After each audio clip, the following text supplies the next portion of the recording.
भक्ति के मार्ग में आओ तो 100 बार सोच के आना, परीक्षा तो होगी होगी और होगी ही, संकट तो आएगा आएगा आएगा, क्योंकि आप सत्य के मार्ग पर चल रहे। सीधी बात है।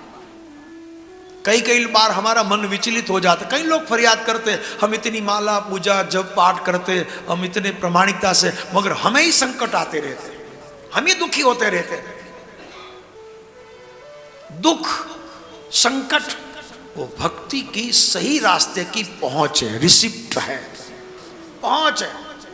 हम सही जा रहे हैं कि नहीं, हाँ सही है कि नहीं, वो अभी क्या बोझ चला है, सही पकड़े, सही पकड़े, हमने सही पकड़ा रास्ता कि नहीं, उसकी सबसे बड़ी पहुंच यही है कि संकट अनायास आए।